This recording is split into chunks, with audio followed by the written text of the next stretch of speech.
La reine et le prince Philippe ont annoncé leur fiançailles ce jour-là il y a 75 ans, mais le jeune couple a dû garder secret son projet de mariage en raison de la réticence initiale du roi George VI à l'égard de l'union. La reine Elisabeth II n'avait que 13 ans lorsqu'elle a rencontré Philip Mountbatten, alors prince de Grèce et de Danemark.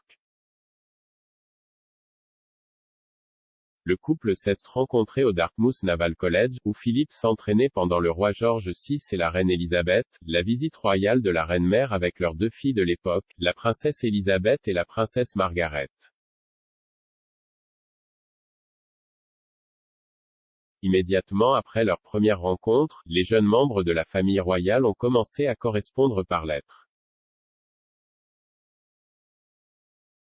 Leur amitié s'est transformée en une relation amoureuse, et en 1946, alors que Elisabeth avait 20 ans, le couple décida de se marier lors d'un voyage à Balmoral, en Écosse. Philippe a dit à son biographe Basil Boothroyd en 1971, « Nous avions l'habitude de correspondre occasionnellement. »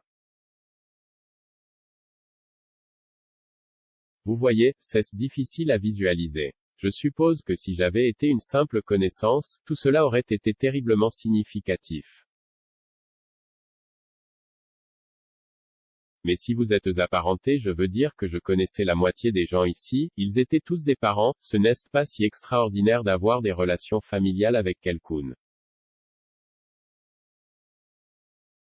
Point, vous n'avez pas nécessairement à penser au mariage, je suppose que j'ai commencé à y penser sérieusement. Oh, laissez-moi réfléchir, quand je suis revenu en 1946 et que je suis allé à Balmoral.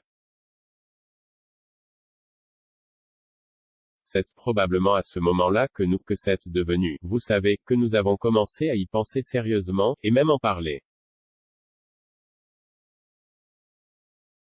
Cependant, au début, la famille d'Elisabeth était opposée à ce qu'elle épouse l'officier de marine. George VI et la reine Elisabeth étaient initialement réticents, ils craignaient que leur fille soit trop jeune et étaient consternés qu'elle veuille épouser le premier homme qu'elle avait rencontré. Même si le roi appréciait Philippe, le décrivant comme intelligent, doté d'un bon sens de l'humour et pensant aux choses de la bonne manière, il a voulu garder secret pendant un certain temps les fiançailles de sa fille. Il a demandé au jeune couple de garder leurs fiançailles privées pendant 1 an jusqu'à ce que la princesse ait 21 ans. Et en avril 1947, George VI autorisa Elisabeth et Philippe à se marier. Le couple royal a ensuite confirmé officiellement leurs fiançailles le 9 juillet 1947 et a organisé un photocall au palais de Buckingham. Les images et les séquences du jeune couple souriant ont été capturées et diffusées dans le monde entier, alors une toute nouvelle façon moderne d'annoncer ces nouvelles via les médias mondiaux. Et étincelante au doigt de la princesse était une bague de fiançailles en diamant et platine, que Philippe avait lui-même conçue. La bague en diamant rond de 3 carats était composée d'une grande pierre centrale, bordée de 10 diamants pavés plus petits, qui avaient été réutilisés à partir d'un diadème ayant appartenu à la mère de Philippe, la princesse Alice de Battenberg.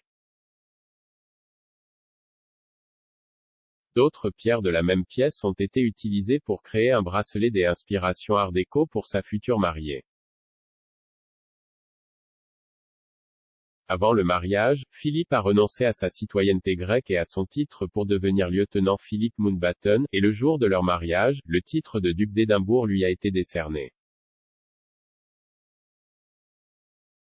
Elisabeth et Philippe se sont mariés à l'abbaye de Westminster en novembre 1947, leur histoire d'amour s'est avérée durable, le couple célébrant son 73e anniversaire en 2020, avant la mort de Philippe en avril de l'année dernière, à l'âge de 99 ans.